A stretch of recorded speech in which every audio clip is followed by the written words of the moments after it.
এই দারোয়ানের বাচ্চা দারোয়ান, তুই বসে থেকে ঘুমাচ্ছিস কেন? ঘুমাইনি তো, অনেকক্ষণ দাঁড়িয়ে থেকে হাঁপিয়ে গেছি, তাই একটু বসেছি স্যার। তুই বসবি কেন? তোকে কি আমরা বসে থাকার জন্য মাসে মাসে এতগুলো টাকা দিই? সরি ছোট সাহেব। আবার সরি? ওঠ, দাঁড়িয়ে থাক, একটুর জন্যও বসবি না। ঠিক আছে ছোট সাহেব। এত বড় একটা কোম্পানিতে তুই দারোয়ানের চাকরি করতে পারছিস, এটা তোর 7 জন্মের ভাগ্য। জি। আমি আর কখনো যদি তোকে দাঁড়িয়ে থাকতে দেখেছি, তাহলে তোর খবর আছে।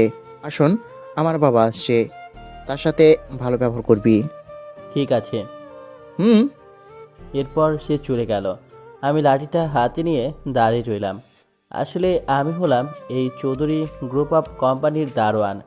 আর যে আমায় ধমক দিয়ে গেল ওটা রনি চৌধুরী, মানে এই কোম্পানির মালিক শফিক চৌধুরীর ছেলে।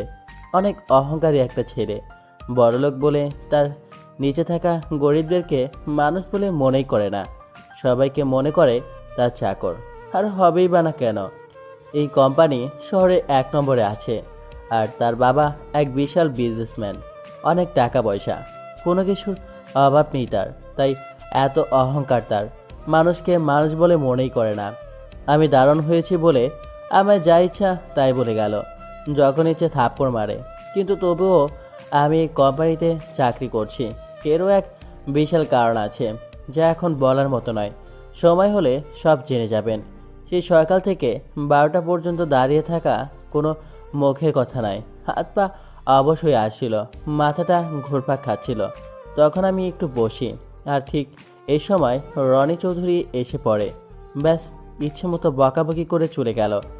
আমি কোনো কথার জবাবই দিই না, কারণ আমি যদি কোনো জবাব দিই তাহলে হয়তো আমায় থাপ্পড় দিবে, নয়তো আমার বেতন থেকে টাকা কেটে নেবে। তাই আমি চুপচাপ এসব এসব শুনে যাই, কিছু বলিও না। শুধু একটাই কারণে, আর আমার হয়ে বলারও কেউ নাই, কারণ এই পৃথিবীতে আমার কেউ নাই। আমি চাকরিতে জয়েন দিয়েছি বেশি দিন হয়নি, হবে কয়েকটা মাস। আর এই কয়েক মাস কোম্পানির মালিক, মানে শফিক চৌধুরী কোম্পানিতে আসে নাই, কারণ সে অনেক অসুস্থ ছিল, যার কারণে তার ছেলে রনি কোম্পানির দেখাশোনা করছিল। রনি চৌধুরী আসার পর আমার মতো দারোয়ানকে ইচ্ছে মতো টর্চার করত, আর সেই জন্য হয়তো দারোয়ান চাকরি ছেড়ে চলে গেছে। ফলে রনি চৌধুরী দারোয়ান যোগ করার জন্য সার্কুলার ছাড়ে, আর সেটা আমার চোখে পড়ে। তখন আমি বেকার সময় কাটাইতাম। বেকার হলেও, বেকার বললেও ভুল হবে, একটা বইয়ের দোকানে থাকতাম। কিন্তু সেটা বাদ দিয়ে আমি চলে আসি এই দারোয়ানের চাকরি করতে। চাকরিতে আমার তেমন অভিজ্ঞতা নেই, তবে এইসব যে চাকরি এটা আমি আগে জানতাম না। একটা দারোয়ান বলে যে এভাবে টর্চার করবে, এটা কোনো মানুষের কাজ নয়। আর যে টর্চার করে সে যদি এমন পজিশনে একটাবার আসে, তাহলে তার শিক্ষা হবে গরিব মানুষের সাথে কেমন আচরণ করতে হয়। তো যাই হোক, লাঠি হাতে নিয়ে দাঁড়িয়ে আছি আমি, আর সময় গুনছি কখন আমার ডিউটি শেষ হবে, আর কখন আমি এই জেলখানা থেকে বের হতে পারবো। দাঁড়িয়ে থাকতে থাকতে অনেকটা সময় কেটে গেল। একটু পর গেটের বাইরে গাড়ির হর্ন বাজলো। আমি তাকিয়ে দেখি গাড়িটা এই কোম্পানির। এই কোম্পানির যতগুলো গাড়ি আছে সবগুলোতে এই কোম্পানির লোগো মারা আছে, যা যে কেউ দেখলে খুব সহজেই বুঝে ফেলবে। আমিও তাই দেখে বুঝলাম, আর গেট খুলে দিলাম। গেট খোলার সাথে সাথে রনি এসে আমায় জোরে একটা থাপ্পড় দিয়ে দিল। আমি গালে হাত দিয়ে দাঁড়িয়ে রইলাম। এই গেট খুলতে এতক্ষণ সময় লাগে কেন রে? নিশ্চয়ই তুই আবার ঘুমাচ্ছিলি।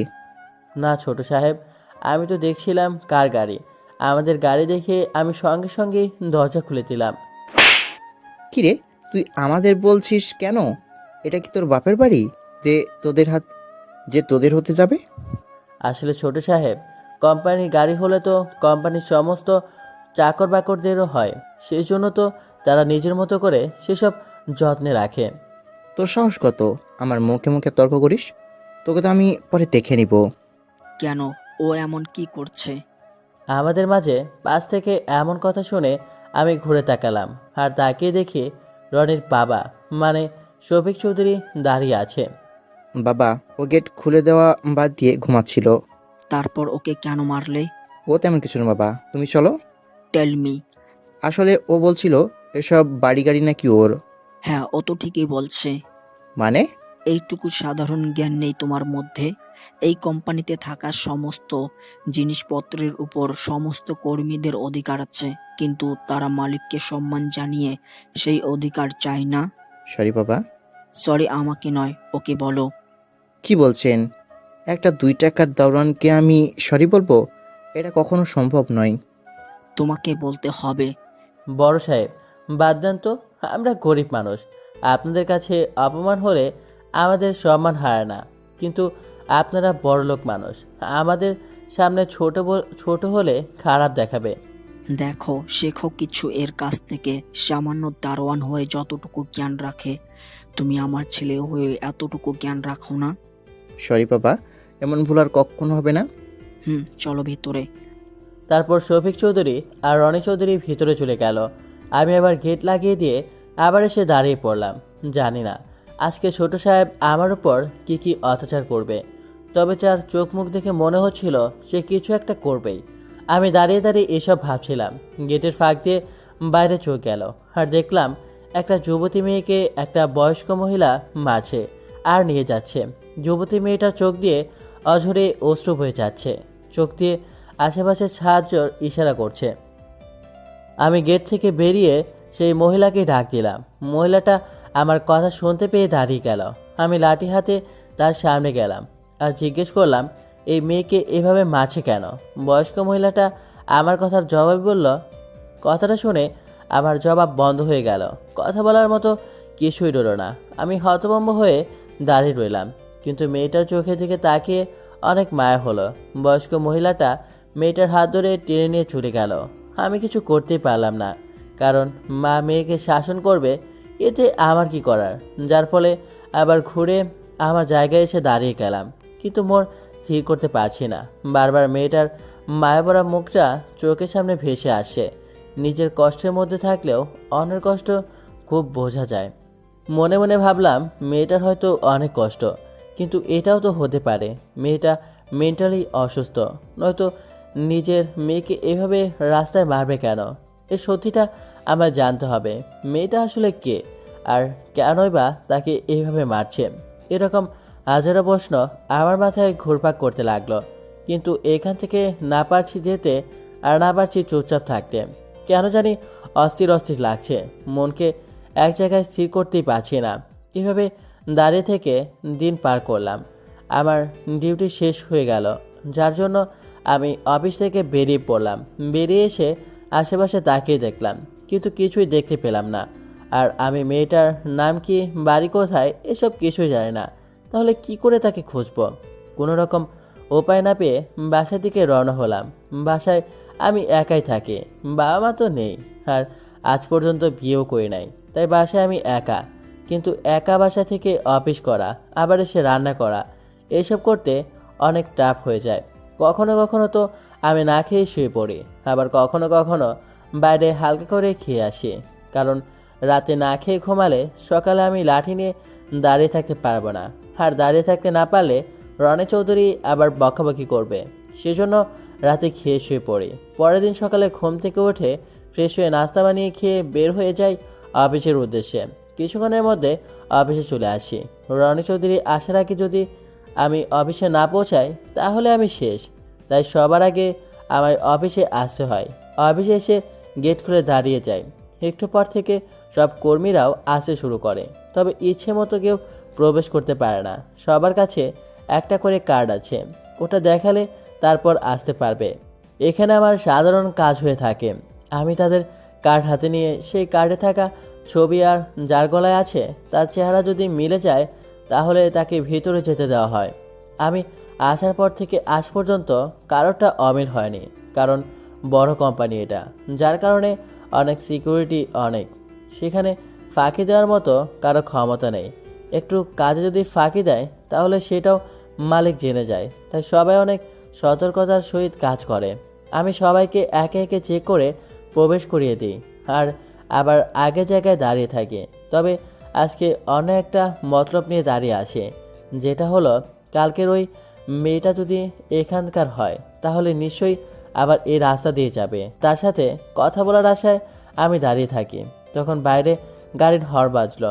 আমি ভালো করে তাকিয়ে দেখি এই কোম্পানির গাড়ি, তাই তাড়াতাড়ি গেট খুলে দিলাম। ড্রাইভার গাড়ি নিয়ে ভেতরে আসলো, তখন আমি আবার গেট বন্ধ করে দিলাম। আমি নিশ্চিন্ত থাকি, আজকে আমার কপালে কিছু একটা আছে।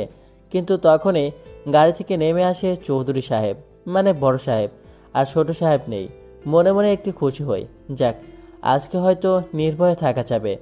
বড় সাহেব গাড়ি থেকে নেমে অফিসে চলে যায়। আমি তার দিকে কিছুক্ষণ তাকিয়ে থাকি, তারপর আবার আমার কাজে আমি মন দিই।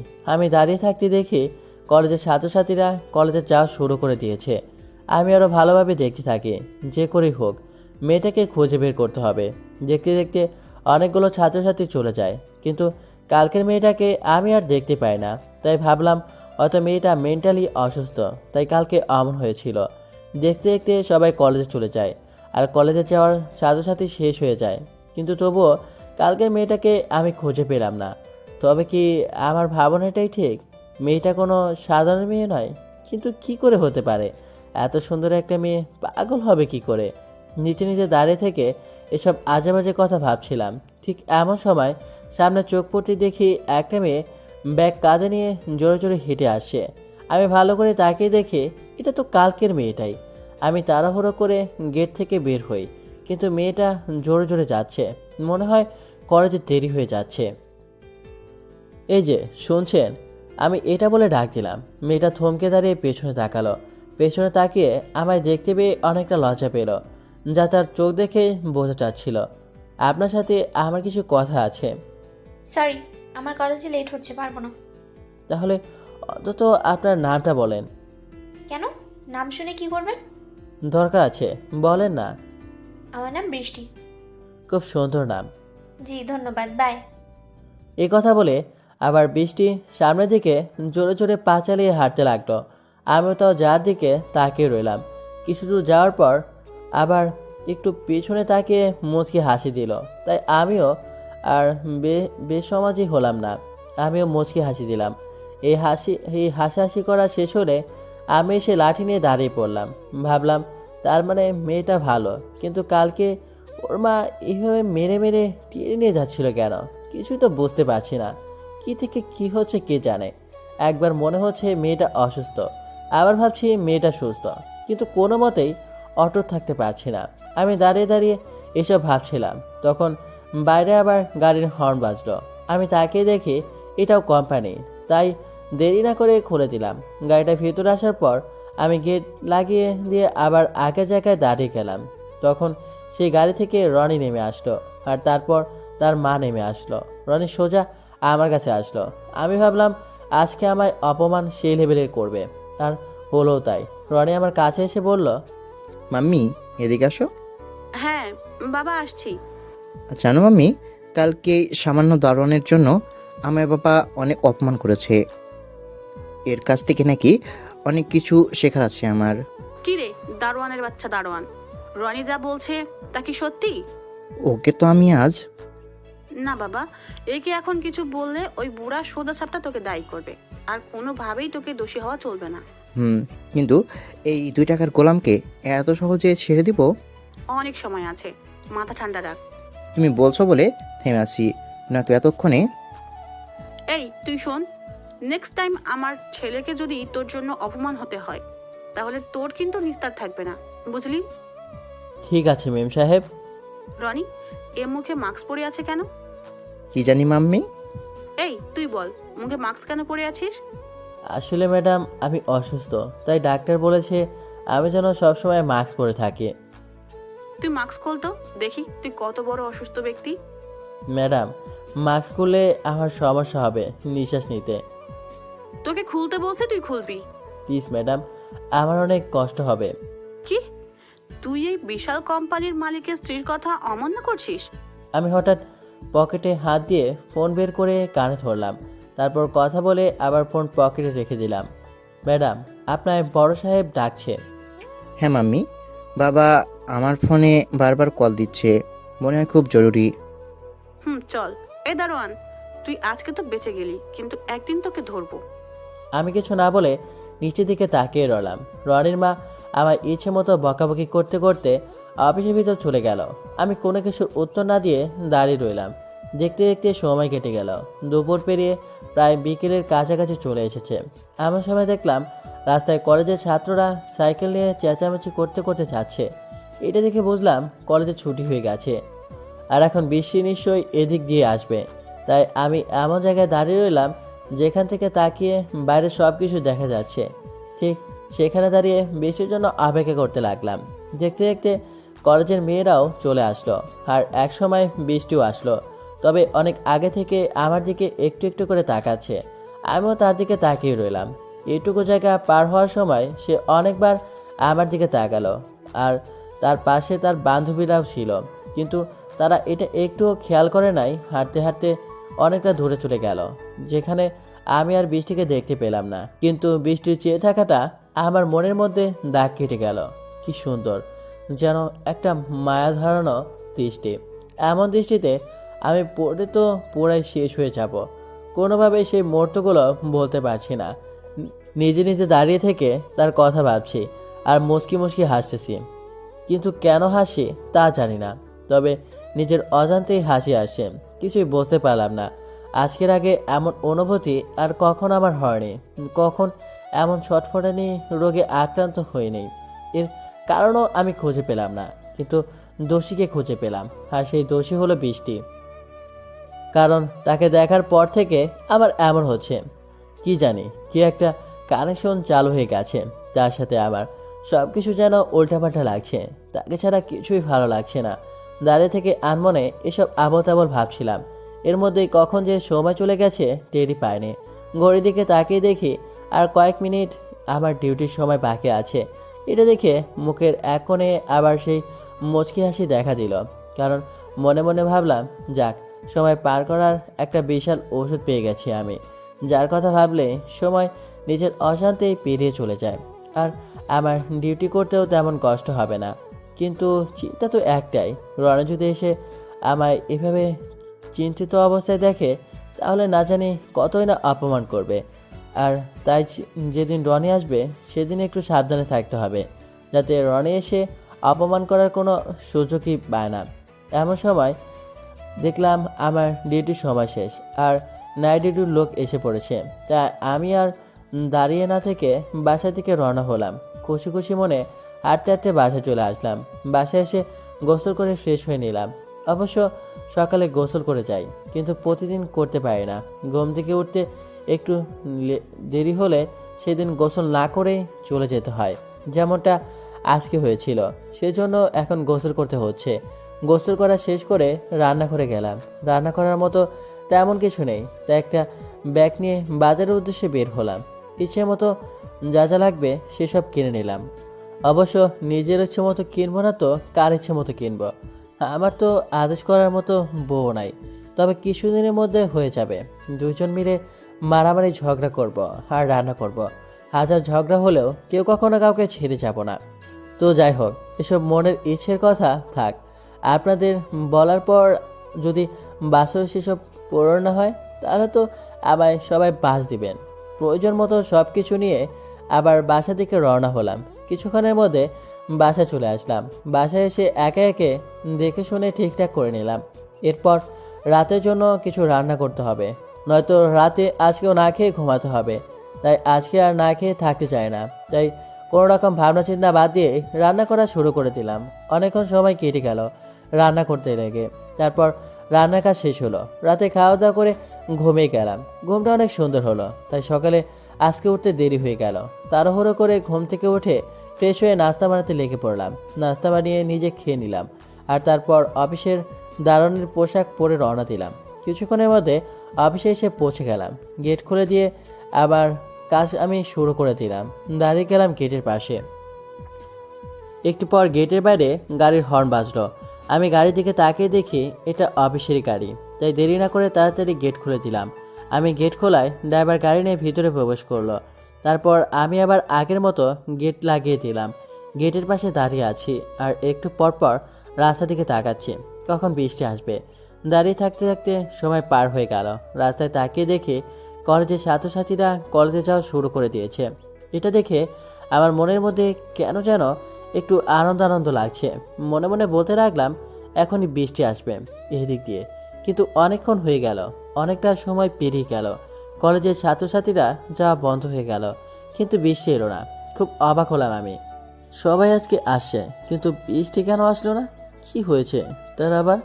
এসে ভাবতে ভাবতে দেখি তার বান্ধবী, মানে কালকে বিকেলে যাদের সাথে বৃষ্টি বাসায় গিয়েছিল, তারা সামনে দিয়ে চলে গেল। আমি তাদের থামতে বলতে চাইলাম, কিন্তু কি মনে করবে না করবে ভেবে আর তাদের ডাক দিলাম না। আমি আবার আমার চাকরিতে মন দিলাম। আজকে অফিসে একটু শান্তিমতো থাকা যাবে, কারণ আজকে রনি অফিসে আসে নাই, আর এটাই আমার ভালো। সেই জন্য আরামে আরামে দিনটা কাটাইলাম। আসলে রনি অফিসে এসে কোনো কাজ করে না, শুধু আড্ডা দেয়। মন চাইলে করলো, না চাইলে না করলো। আপনারা ভাবছেন আমি দাঁড়ান হয়ে মালিকের সম্পর্কে কিভাবে জানবো? আরে ভাই, রনি অফিসে আসলেও সে একটু পর পর বাইরে ভিতরে এরকম করে যাওয়া আসা করে। আর কেউ যদি অফিসে কাজ করে, তাহলে এত ঘন ঘন বাইরে কেন আসবে? কাজ নিয়েই তো বেজি থাকার কথা। তো যাই হোক, আমি সেসবে কান দিয়ে আমার লাভ নেই। আমার কাজ আমায় করতে হবে, আর তাদের কাজ তারা করবে, কোনো ব্যাপার না। এভাবেই দিনটা প্রায় কেটে গেল। দুপুর পেরিয়ে বিকেল আসলো, আর বিকেলে কলেজ ছুটি হওয়ায় ছাত্রছাত্রীরা বাসায় যাচ্ছে। সবার পরে দেখলাম বৃষ্টির বান্ধবীরা যাচ্ছে। আমি তাদের ডাক দিলাম, তখন তারা আমার ডাক শুনতে পেয়ে আমার কাছে আসলো। তোমরা কি বৃষ্টির বান্ধবী? আমার এই কথার উত্তরে তারা হ্যাঁ সূচক উত্তর দিল। আমি তাদের জিজ্ঞেস করলাম, আজকে বৃষ্টি আসে নাই কেন? তখন বৃষ্টির বান্ধবীরা যা বলল তা শুনে তো আমি থমকে গেলাম। আসলে ছোটবেলায় বৃষ্টির মা মারা যায়, কয়েকদিন পর তার বাবা মারা যায়। তারপর থেকে সে তার চাচার বাসায় থাকে, কিন্তু মেয়ের মতো হয়ে নয়, একটা চাকরের মতো হয়ে। বাসার সমস্ত কাজ তাকে দিয়ে করিয়ে নেয়। বৃষ্টি অনেক ভালো একটা ছাত্রী, কিন্তু তার চাচা চাচি তাকে পড়াশোনা করতে দেয় না। কলেজে আসলে তার চাচি এসে জোর করে টেনে বাসায় নিয়ে যায়। সেদিন বাসায় কাজ রেখে নাকি কলেজে চলে আসে, আর তাই তার চাচি এসে তাকে জোর করে বাসায় নিয়ে যায়। কিন্তু তেমন মারধর করে নাই, এমনি কয়েকটা থাপ্পড় দিছে। আর বৃষ্টি ক্লাস করবে বলে কলেজের বাইরে এসে তার চাচিকে অনেক অনুরোধ করেছে, কিন্তু সে শোনে নাই। সে নাকি কলেজে আসে কাজ করার ভয়ে, আর কলেজে এসে নাকি সে ছেলেদের সাথে ঘোরাঘুরি করে। এইসব হাজারো কথা সেদিন বলেছে কলেজ ভর্তি ছাত্রছাত্রীদের মাঝে, যার জন্য সেদিন বৃষ্টি অনেক কান্না করেছে। বৃষ্টির বান্ধবীর মুখে এসব শুনে আমার অনেক কষ্ট হলো। আমিও তো এতিম, আর এতিম হয়ে এতিমের দুঃখ অবশ্যই বোঝা যায়। আমি বুঝতে পারলাম বৃষ্টি কতটা কষ্টে আছে। এমন কষ্টে থাকার চেয়ে মরে যাওয়া অনেক ভালো, কিন্তু মরে গেলে তো সব কিছু শেষ হয় না, আর তাই বাঁচতে হয়, বেঁচে থাকার পথ খুঁজে নিতে হয়। বৃষ্টির বান্ধবীরা চলে গেল, আমি দাঁড়িয়ে থেকে ওসবই ভাবলাম। বৃষ্টিকে যদি এমন কষ্ট থেকে বাঁচাতে পারতাম, তাহলে কতই না ভালো হতো। আসলে এমন কষ্টে থাকলে সবাই মনে মনে বলে কেউ একজন আসুক আর আমায় এই কষ্ট থেকে মুক্তি দিয়ে নিয়ে যাক। কিন্তু আমি ছেলে হয়ে একটা মেয়েকে কি করে সাহায্য করব? কি অধিকার নিয়ে তাদের সামনে যাব? কিছুই তো বুঝতে পারছি না। এমন সময় আমার মাথায় আসলো পৃথিবীর সব থেকে বড় অধিকার স্বামী স্ত্রীর। আমি যদি তাকে বিয়ে করে আমার কাছে নিয়ে চলে আসি, অবশ্য আমারও তাকে ভালো লাগে। কিন্তু বৃষ্টির চাচা আর চাচি কি আমার সাথে, মানে একটা দারুণের সাথে কি বিয়ে দেবে? বর্তমান সমাজে সব মেয়ের বাবা মা খোঁজে একটা সরকারি চাকরিওয়ালা ছেলে, কিন্তু কেউ খোঁজে না একটা মধ্যবিত্ত ঘরের ছেলে যে তার মেয়েকে টাকার ওপর ঘুমাতে না পারলেও সারা জীবন সুখে রাখতে পারবে। আর সেই জন্যই তো আজ এত বিচ্ছেদ।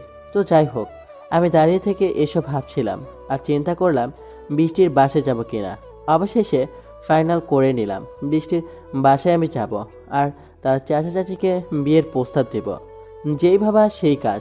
পরের দিন সকালে আমি বৃষ্টির বান্ধবীর কাছ থেকে তার বাসার অ্যাড্রেস নিয়ে রাতে ডিউটি শেষ করে আমার বাসার কাছে থাকা একজন মুরব্বীকে নিয়ে রওনা হলাম। কিছুক্ষণ পর বৃষ্টির বাসায় এসে হাজির হলাম। কলিং বেল চাপতেই দরজা খুলে গেল। তাকিয়ে দেখে বৃষ্টি দাঁড়িয়ে আছে, হাতে ঝাড়ু, শরীরে অনেক ধুলাবালি, মনে হচ্ছে সে কাজ করছে। আমি আর কাকু ভিতরে এসে বসলাম। একটু পর তার চাচা চাচি এসে বসলো। আমি তাদের সব কথা খুলে বললাম বৃষ্টিকে আমার পছন্দ হয়েছে আর তাকে বিয়ে করতে চাই। বাকিটা মুরব্বী কাকু দেখে নিল। অনেক কথা বলার পর বৃষ্টির চাচা চাচি অবশেষে রাজি হলো। বৃষ্টি রুম থেকে জানালা দিয়ে তাকিয়ে আছে।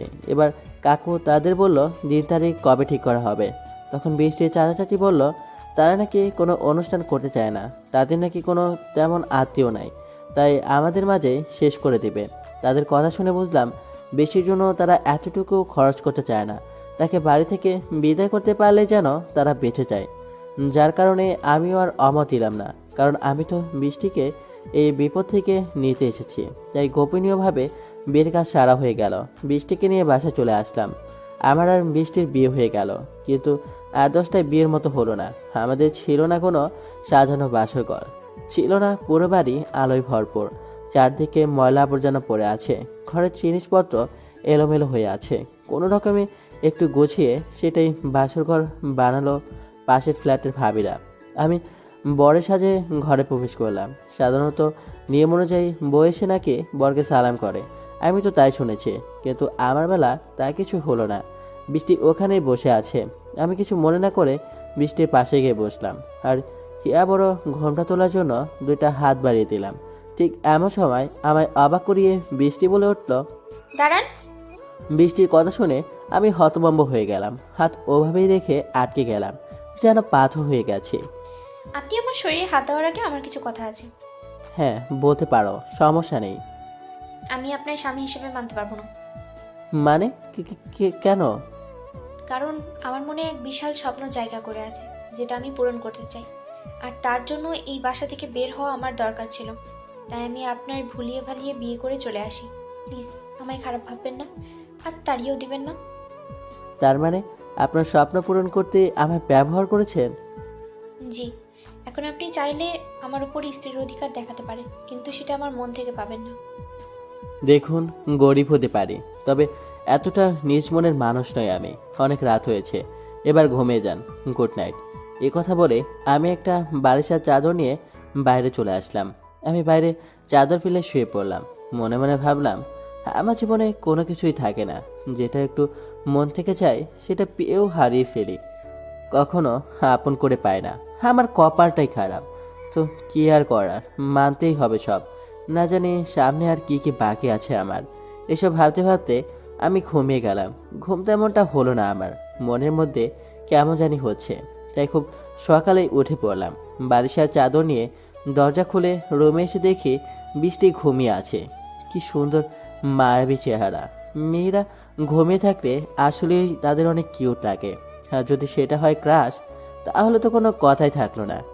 যেহেতু এটাও আমার ক্রাশ, তাই আমিও অবাক হয়ে তাকিয়ে রইলাম। হঠাৎ বৃষ্টির ঘুম ভেঙে গেল আর আমায় এভাবে দেখে অনেকটা রেগে গেল। এই কি দেখছেন আপনি, অসভ্য কোথাকার? দেখুন, আপনি ভুল বুঝবেন না। আপনার কি কোনো ভদ্রতা বলে কিছু নেই নাকি?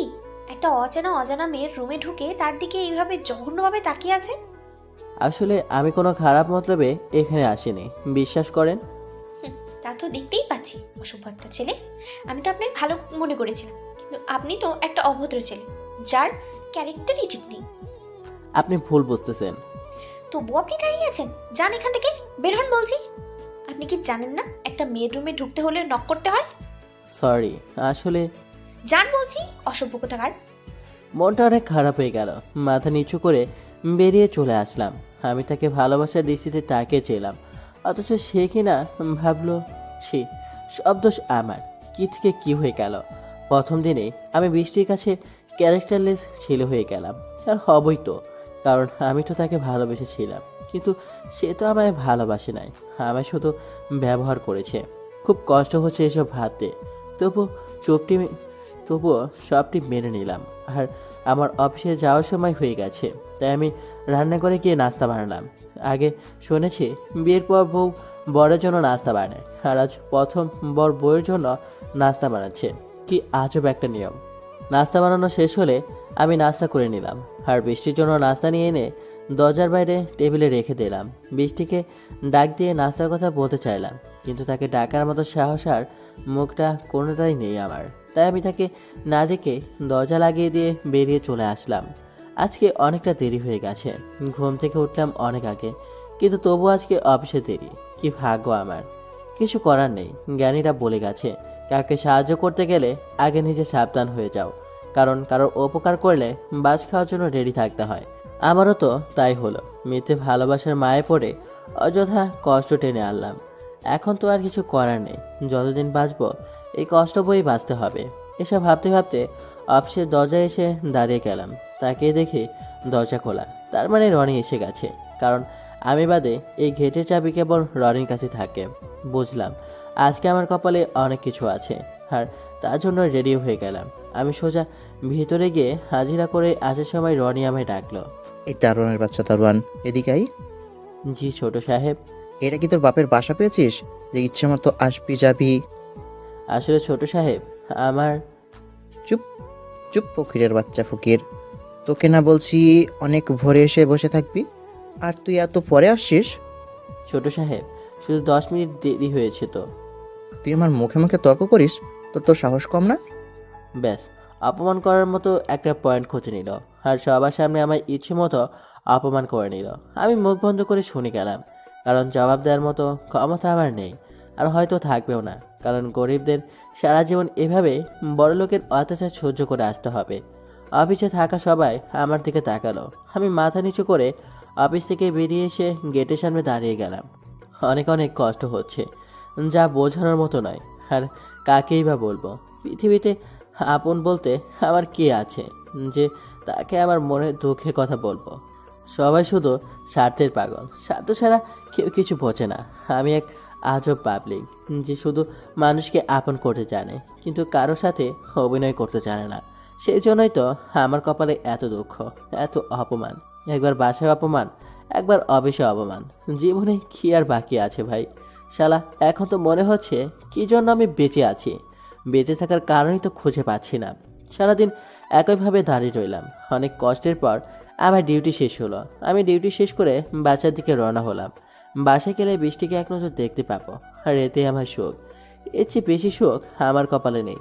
সারাদিন দাঁড়িয়ে থাকার পর এখন হেঁটে বাসা পর্যন্ত যাওয়া আমার সম্ভব নয়। তাই রিক্সা উঠলাম আর বাসার সামনে এসে নেমে গেলাম। রিক্সা থেকে নেমে বাসার ভিতর যাওয়ার সময় দেখতে পেলাম সকালে বৃষ্টির জন্য যে নাস্তা বানিয়েছিলাম সেটা এখনও ডাস্টবিনে পড়ে আছে, যেটা দেখে আমার অনেকটাই খারাপ লাগলো।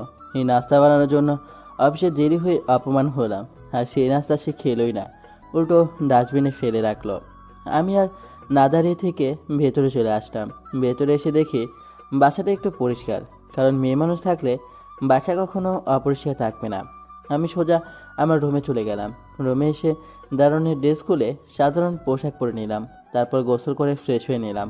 ভাবলাম হয়তো বৃষ্টি আমায় খেতে দিবে, কিন্তু আমি একটু বেশি আশা করে ফেলেছিলাম। তাকিয়ে দেখি বৃষ্টি শুয়ে আছে। খাওয়া দাওয়া করবো, আসেন। আপনার সমস্যা কি? হ্যাঁ, আমায় কি একটু শান্তিতে থাকতে দিবেন না? শান্তিতে থাকবো বলে এখানে আসলাম, এখানেও আপনি শান্তিতে থাকতে দিচ্ছেন না। আসলে আমি বলছিলাম। কি বলেছিলেন? হ্যাঁ, কি বলেছিলেন? দেখুন, আমি আগেই বলে দিয়েছি, আমার উপরে কোনো রকম অধিকার খাটাতে আসবেন না, নয়তো খুব খারাপ হবে। আমি ভাবছি হয়তো আপনি খাননি, তাই। আমি কি ছোট বাচ্চা যে না খেয়ে শুয়ে থাকবো? ও সরি। আইসে দয়ালু। আমি আর কিছু বললাম না, নিজে নিজে খেয়ে নিলাম। প্রতিদিন যেভাবে একা একা খেয়েছি, তাহলে আজকেও খেতে পারবো। খাওয়া দাওয়া করে এসে দেখি আমার রুমের বাইরে টেবিলে বালিশ আর চাদর রাখা। আমি সেগুলো নিয়ে শুয়ে পড়লাম। পরের দিন সকালে উঠে ফ্রেশ হয়ে নাস্তা করে নিজে খেয়ে বৃষ্টির জন্য রাখলাম। বৃষ্টি তো খাবে না সেটা আমি জানি, তবুও রাখলাম আর বৃষ্টিকে ডেকে তুললাম। কি হয়েছে? হ্যাঁ, কি হয়েছে? এত সকালে কেন ডাকছেন? আসলে কি আপনি আমার শান্তিতে থাকতে দিবেন না?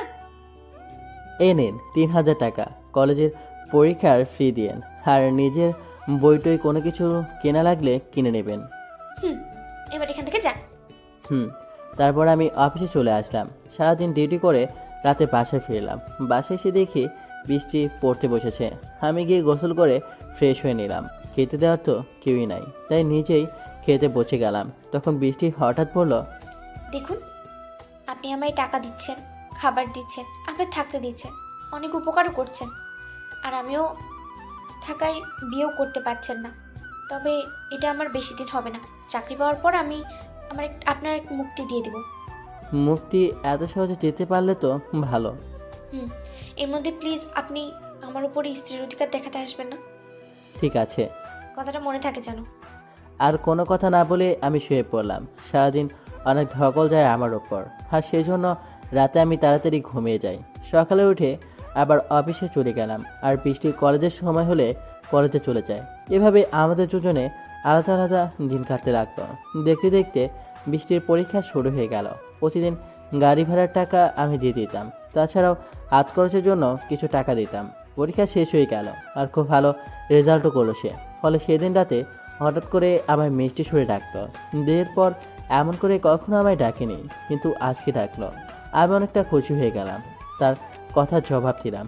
তখন সে মিষ্টির প্যাকেট এগিয়ে দিয়ে বলল, নেন মিষ্টি খান, আমার রেজাল্ট অনেক ভালো হয়েছে। ও দেন। আচ্ছা, একটা কথা বলবো? জি বলেন। আমাদের পরিচয় তো অনেক দিন হলো, এখন কি আমরা তুমি করে বলতে পারি? হ্যাঁ, সমস্যা নেই। ওকে, তাহলে আজ থেকে আমরা বন্ধু। ওকে। আমি তো বৃষ্টির কথা শুনে বেশ অনেকটা অবাক হলাম। যে মেয়ে সবসময় আমায় বকাঝকা করতো, আর সে নিজে থেকেই আমার সাথে বন্ধু হচ্ছে। বাহ, ভালো তো। তারপর আমি সেদিন পেট পুড়ে মিষ্টি খেলাম। প্রথমবার বৃষ্টি ভালো আচরণ করলো আমার সাথে, আর সেই খুশিতে মিষ্টি খেয়েই শুয়ে পড়লাম। পরের দিন সকালে আমি ঘুম থেকে উঠে দেখি বৃষ্টি উঠে গেছে। আমি কিছুটা অবাক হলাম, আজ এত তাড়াতাড়ি কেন ঘুম থেকে উঠলো। আমি ফ্রেশ হয়ে এসে দেখি বৃষ্টি নাস্তা বানিয়ে রেডি করে রেখেছে।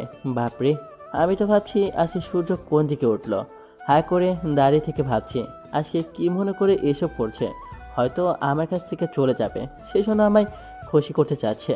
এর চেয়ে বেশি কিছু তো আর নয়, কারণ বিয়ে করে এতটা দিন চলে গেল, আজ পর্যন্ত সে আমায় স্বামী হিসেবে মেনে নিল না।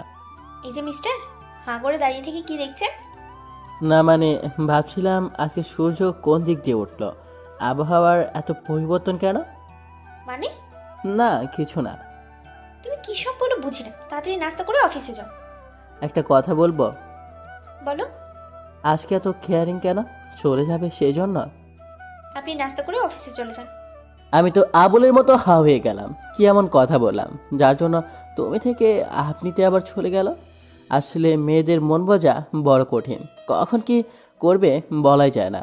কালকে তুমি করে বলতে চাইলো, সকালেও বললো, আবার এখন আপনি। বাহ।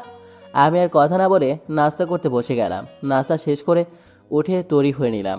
আমি যে কোম্পানিতে চাকরি করি ওইটার সার্কুলার ছাড়ছে, আপনি চাইলে ইন্টারভিউ দিতে পারেন। তবে হ্যাঁ, আমি কাউকে আমাদের সম্পর্কের কথা বলবো না, নিশ্চিন্তে থাকতে পারেন। এ কথা বলে আমি বেরিয়ে চলে আসলাম। বৃষ্টি আমার কথার কোনো উত্তর দিল না। আমিও উত্তরের আশায় দাঁড়িয়ে থাকলাম না, সোজা অফিসে চলে আসলাম। অফিসে এসে আমি আমার কাজে মন দিলাম। প্রতিদিনের মতো আজকেও অপমানিত হতে হলো, আর এটা তো আমার কপালের খেলা, কারণ সব জায়গায় অপমান হওয়া ছাড়া আমার কিছুই লেখা নাই। কিন্তু এত অপমানের পরেও আমি এখানেই পড়ে আছি, তার একটাই কারণ আছে, সেসব পরে জানতে পারবেন। আমি দাঁড়িয়ে থেকে ডিউটি করছিলাম, এমন সময় একটা গাড়ি এসে গেটের সামনে দাঁড়িয়ে গেল। আমি গেটের জানালা দিয়ে তাকিয়ে দেখি একটা রিক্সা, আর তাতে বসে আছে বৃষ্টি। আমি গেট খুলে দিলাম, তখন বৃষ্টি আমার মুখের দিকে তাকিয়ে রইল। হাসেন। মুখে মাস্ক পরে আছো কেন? দেখুন, আবার বলছি, অফিসে যদি জানতে পারে আপনি এই কোম্পানির সামান্য দারোয়ানের বিবাহিত স্ত্রী, যদিও আপনি মানেন না, তবুও বাইরের মানুষ তো বিয়ে মানে, তাই তারা জানতে পারলে আপনাকে আর চাকরি দেবে না। আমার কথা শেষ হতেই বৃষ্টি ভিতরে চলে গেল, কোনো উত্তর দিল না। আমি গেট লাগিয়ে দিয়ে দাঁড়িয়ে রইলাম। আমি একটু পর আবার পেছনে তাকিয়ে দেখে বৃষ্টি অফিসের ভিতর চলে গেছে। আমি মনে মনে ভাবতে লাগলাম, না জানি কি হয়, চাকরিটা পেলে হয়তো সে নিজের পায়ে দাঁড়াতে পারবে, তখন আর আমার সাথে তাকে থাকতে হবে না, সে অন্য কাউকে নিয়ে হয়তো সুখে থাকবে, আর আমি আবার আগের মতো হয়ে যাব। কিন্তু মুখে প্রকাশ করলেও মেয়েটার প্রতি আমার অসম্ভব ভালোবাসা তৈরি হয়ে গেছে। কবে সেটা হয়েছে আমি নিজেও জানি না, কিন্তু বৃষ্টি আমায় খুব জোর বন্ধুর বেশি কিছুই ভাবে না। অযথা আমি অনেক কিছু মনে করি। একা একা দাঁড়িয়ে থেকে আনমনে এসব ভেবে যাচ্ছিলাম, যখন ভাবছি বৃষ্টি একদিন আমায় ছেড়ে চলে যাবে নতুন কারো কাছে, ঠিক তখনই মনে অনেক কষ্ট এসে জমা হয়। মনে হয় জীবনের বড় কিছু একটা হারাতে যাচ্ছি আমি, হয়তো সেটা হারানোর পর নিজের অস্তিত্ব পাবো কিনা জানি না। জীবনের প্রথম কাউকে ভালোবেসেছি, আর তাকে কাছে পেয়েও হারাতে যাচ্ছি, আটকে রাখতে পারলাম না হয়তো। এসব ভাবতে ভাবতে মনটা অনেক খারাপ হয়ে গেল। আমি দাঁড়িয়ে আছি, তখন দেখলাম বৃষ্টি অফিস থেকে বেরিয়ে আসলো। আমার কাছে আসতে আমি আশেপাশে তাকিয়ে বৃষ্টির সামনাসামনি দাঁড়িয়ে গেলাম। প্রথমে দেখলাম আশেপাশে কেউ আছে কিনা। কি হলো, চাকরি কনফার্ম হলো? বৃষ্টি শুধু আমার কথা দাঁড়িয়ে শুনলো, কিন্তু কিন্তু কোনো উত্তর দিল না। আমি তার দিকে তাকিয়ে চোখের ইশারায় আবার জিজ্ঞেস করলাম, কিন্তু বৃষ্টি এবার কোনো উত্তর দিল না। শুধু তাকিয়ে আমায় একবার দেখলো, তারপর সেখান থেকে হাঁটতে লাগলো। তখন আমি বুঝে গেলাম বৃষ্টি হয়তো আমার সাথে কথা বলবে না, যদি কেউ দেখে ফেলে এই ভয়ে। তাই আমিও তাকে কিছু জিজ্ঞেস করলাম না, দাঁড়িয়ে না থেকে যে গেট খুলে দিলাম। বৃষ্টি গেট দিয়ে বের হয়ে একটা রিক্সা ঢেকে নিয়ে রিক্সায় করে চলে গেল। আমি কিছুক্ষণ অবাক হয়ে বৃষ্টির যাওয়ার দিকে তাকিয়ে রইলাম। মনে মনে বললাম, হয়তো সে আমার দিকে ঘুরে তাকাবে, কিন্তু তাকালো না। হয়তো আমি একটু বেশি আশা করে ফেলেছিলাম, তাই এমনটা হলো। আমি সেখানে দাঁড়িয়ে না থেকে ভেতরে এসে গেট লাগিয়ে দিলাম। সারাদিন ডিউটি করে রাতে যখন বাসায় আসলাম, এসে দেখি দরজা বন্ধ আছে। আমি ধাক্কা দিতে খুলে গেল, তাই ভিতরে চলে গেলাম। ভিতরে এসে আমি রুমে চলে গেলাম। রুমে এসে দেখি বৃষ্টি নেই। মনের ভিতরে একটা ধাক্কা লাগলো। আমি শার্ট আর প্যান্ট না খুলে বৃষ্টিকে খুঁজতে লাগলাম। ভাবলাম হয়তো বাথরুমে গেছে, তাই আমি বাথরুমে গেলাম, কিন্তু সেখানেও পেলাম না। আমার চিন্তাটা একটু বেশি হয়ে গেল। পুরো বাড়িটা খুঁজে দেখলাম, কিন্তু কোথাও পেলাম না। এবার আমি জোরে বৃষ্টি বলে ডাক দিলাম। তখন কোথা থেকে যেন বৃষ্টি কণ্ঠ ভেসে আসলো। বৃষ্টি, কি? কোথায় আছো? মরে গেছি। হ্যাঁ? আমি ভালো করে খেয়াল করে দেখলাম কণ্ঠটা রান্নাঘরের দিক থেকে আসে। আমি দৌড়ে রান্নাঘরে চলে গেলাম। রান্নাঘরে এসে দেখি বৃষ্টি নিজের মনের মতো করে রান্না করতেছে। আমি এবার হাফ ছেড়ে বাঁচলাম, মানে যাকে বলে দেহ থেকে পান আসলো। তুমি শার্ট প্যান্ট না খুলে আমাকে কেন খুঁজতেছো? ঘরের লক্ষ্মী যদি ঘরে না থাকে তাহলে তো বামনের চিন্তা হবেই। ঘরের লক্ষ্মী কি শুধু ঘরে থাকতে হবে? রান্না বান্নাও করতে হবে। লক্ষ্মীকে ঘরে না পেলে রান্নাঘরে খুঁজতে হবে। আমি কি স্বপ্ন দেখবো যে তুমি রান্নাঘরে? মেয়েরা রান্নাঘরে থাকবে না তো কোথায় থাকবে? আপনি অনেক রান্না করেন, তো তাই সবাই জানে আপনি রান্নাঘরেই থাকবেন। করি না তো কি হয়েছে, এখন থেকে করবো। বাপরে, এত চেঞ্জ! হয়েছে আমার চেঞ্জ না দেখে আপনি এখান থেকে রুমে গিয়ে নিজের কাপড় চোপড় চেঞ্জ করেন। ওকে ওকে, যাচ্ছি।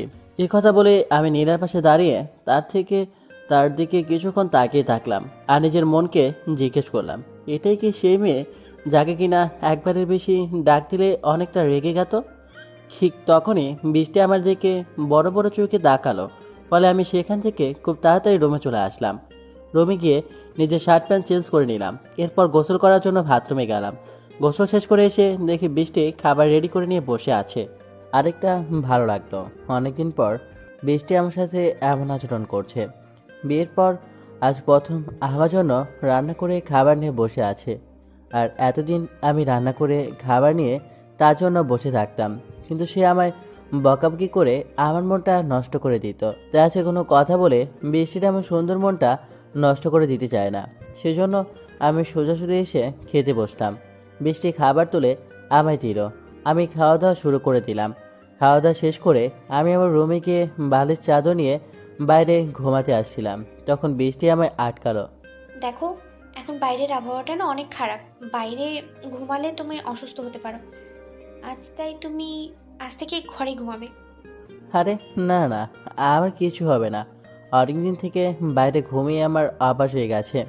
অভ্যেস হয়েছে কি না তা জানি না, কিন্তু আজ থেকে তুমি ঘরে ঘুমাবে। কি বলছো? হ্যাঁ, তোমার সাথে আমি কি করে ঘুমাবো? আমি তোমার কাছে ঘুমালে তোমার অসুবিধা হবে। অসুবিধা হলে আর ঘুমাতে বলতাম না। তাছাড়া তুমি আর আমি বন্ধু, আর আমি বন্ধু হয়ে আমার বন্ধুকে অসুস্থতার দিকে ঠেলে দিতে চাই না। আচ্ছা ঠিক আছে, তবে তুমি খাটে ঘুমাবে আর আমি নিচে। ওকে, ঠিক আছে। তারপর আমি বালিশ আর চাদর নিয়ে বাইরে না গিয়ে রুমের দরজা বন্ধ করে ঘরের মধ্যে মাটিতে শুয়ে পড়লাম। আর বৃষ্টি খাটের ওপর শুয়ে পড়ল। শুয়ে থেকে মনে মনে অনেক হাসলাম, কারণ এতদিন পর বৃষ্টি আমার ওপর একটু হলেও অধিকার দেখাচ্ছে, যা আমি অনেক আগে থেকেই আশা করছিলাম, কিন্তু তখন পাইনি। এখন পেয়েও কোনো লাভ হবে না। কয়েকদিন পর চলে যাবে অন্য এক নতুন ঠিকানায়। আমি নামক ছেলেকে আর চিনবে না, নতুন কাউকে নিয়ে জীবন শুরু করবে। চোখ বন্ধ করে এসব ভাবতে ভাবতে ঘুমিয়ে গেলাম। সকালে বৃষ্টি ঢাকে ঘুম ভাঙলো। চোখ খুলে দেখি নাস্তা হাতে নিয়ে দাঁড়িয়ে আছে বৃষ্টি। আমি আমার নিজের চোখে বিশ্বাস করতে পারলাম না। চোখগুলো ভালো মতো মুছে আবার তাকালাম। এবারও দেখি বৃষ্টি দাঁড়িয়ে আছে। তাই আমি আর শুয়ে না থেকে উঠে চলে গেলাম ফ্রেশ হতে। ফ্রেশ হয়ে এসে নাস্তা করে অফিসের উদ্দেশ্যে বের হব। তখন বৃষ্টি বলল, দুজনের অফিস যখন একই জায়গায়, তাহলে দুজনে একসাথে গেলেই ভালো হয় না? দেখো বৃষ্টি, তুমি হচ্ছে ওই কোম্পানির একজন অফিসার, আর আমি হচ্ছে একটা সামান্য দারোয়ান। তুমি আর আমি একসঙ্গে গেলে সবাই দেখে ফেলবে, আর তোমারই ক্ষতি হবে।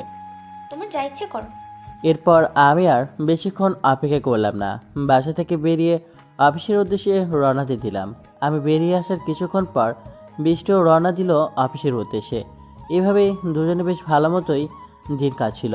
কিন্তু বৃষ্টির যে চাকরি পাওয়ার পর চলে যেতে চেয়েছিল, এটা আমি তাকে আর মনে করিয়ে দিলাম না, এবং বৃষ্টি চাকরি হওয়ার পর এই সম্পর্কে কোনো কথা বললো না।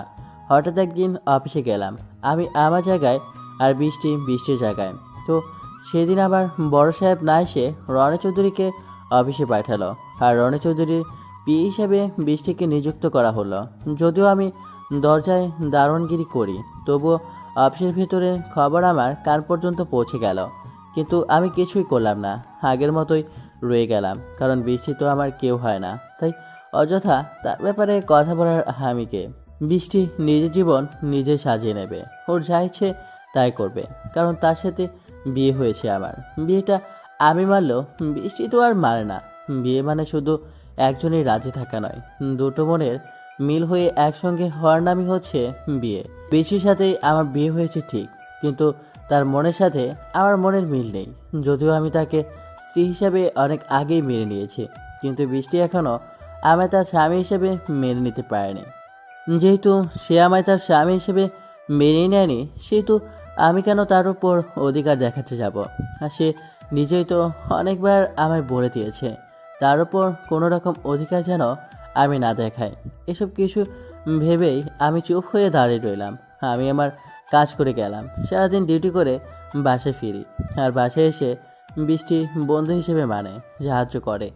একদিন আমি ডিউটি করছিলাম, তখন রনি চৌধুরী কোথা থেকে যেন যাওয়ার উদ্দেশ্যে বের হলো। তার সাথে ছিল বৃষ্টি, যেহেতু তার বিয়ে, আর সাথে ছিল ম্যানেজার সহ দুইটা লোক। বৃষ্টির অনেক কাছাকাছি আছে রনি। এটা দেখে আমি আর মানতে পারলাম না, তার দিক থেকে মুখ ফিরিয়ে অন্যদিকে তাকালাম, আর এটা চোখে পড়লো রনি, আর তাই অনেকটা রেগে গেল, আর আমার কাছে আসলো। এই দারোয়ানের বাচ্চা দারোয়ান, তুই আমায় দেখে মুখ ফিরিয়ে নিলি কেন? আসলে ছোট সাহেব। আবার মুখে মুখে কথা বলিস? তোর সাহস কী করে হলো আমায় দেখে মুখ ফিরিয়ে নেওয়ার? তুই কোন সাহসে আমায় দেখে অহংকার করে অন্যদিকে তাকালি? তুই জানিস তোর মতো দারোয়ানকে আমি হাজার হাজার টাকা কিনে নিতে পারি? আমার ভুল হয়ে গেছে, মাফ করে দিন। তোর মতো দারোয়ানকে আমি কি করে ক্ষমা করি? তুই আমার পা ধরে মাপ চা, তাহলে আমি ক্ষমা করে দেব। আচ্ছা ঠিক আছে। এই বলে আমি মাটিতে বসে রনির পায়ে হাত দিলাম। এটা দেখে রনি সেই লেভেলের হাসতে শুরু করলো।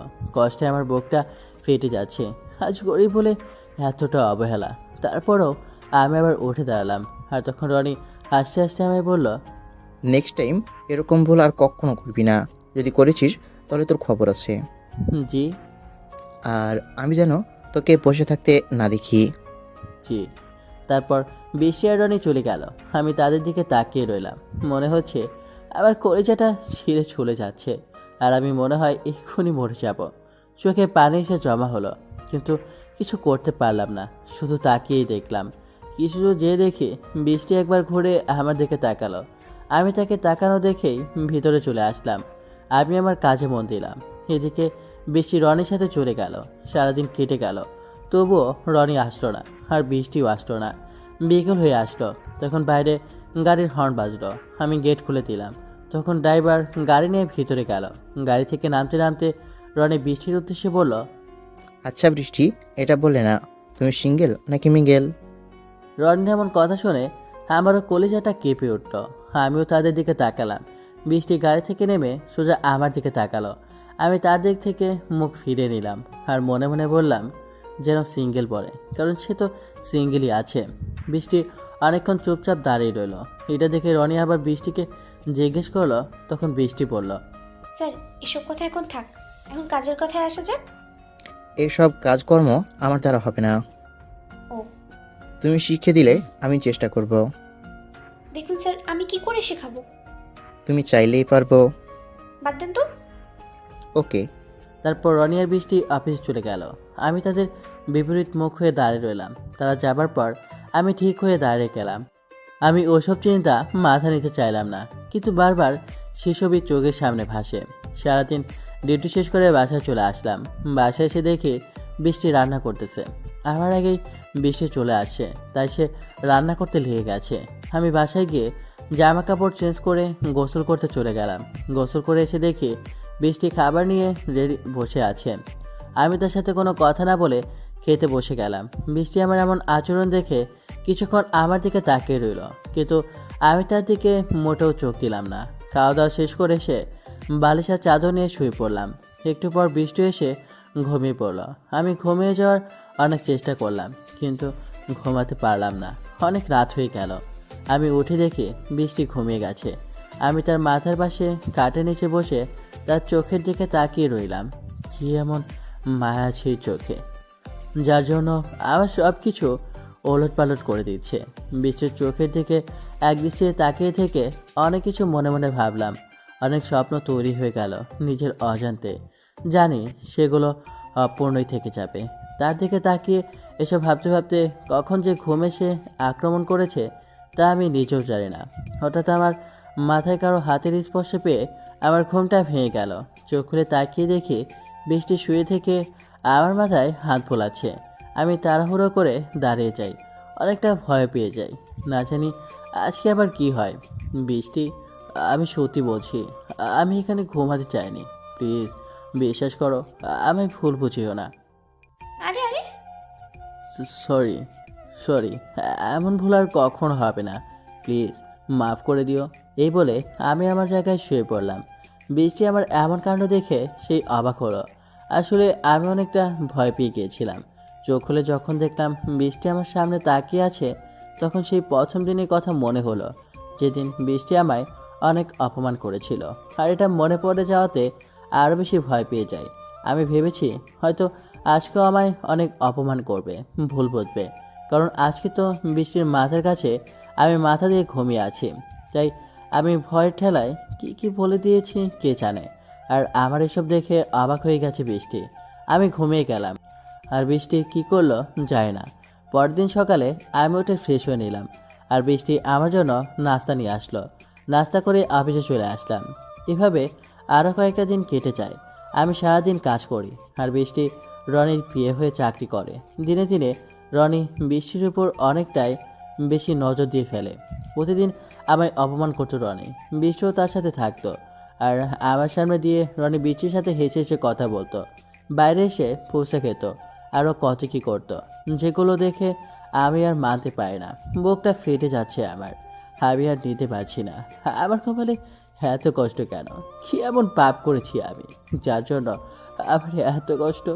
আমি যাকে ভালোবাসি, যাকে বিয়ে করে বাসায় তুলেছি, যার সাথে এতদিন কাটিয়ে দিলাম, যদিও আমরা দুজন আলাদা ছিলাম, কিন্তু আমি কি করে সেই ভালোবাসার মানুষ, পছন্দের মানুষকে অন্য মানুষের সাথে হেসে হেসে কথা বলতে দেখতে পারি বলেন তো? আমি কি করে আমার সামনে অনেক ছেলের সাথে ঘুরতে যেতে পারে? কি করে তাকে অন্য কারোর পছন্দের মানুষ হতে দেখতে পারি? মনে হচ্ছিল এসব দেখার আগে আমি কেন মরে যাচ্ছি না। মরে গেলেও অন্তত এসব দেখতে হতো না, এত কষ্ট হতো না। এসব দেখে আমি আর থাকতে পারছি না। আমার বুকে আর জায়গা নেই কষ্ট নেওয়ার মতো।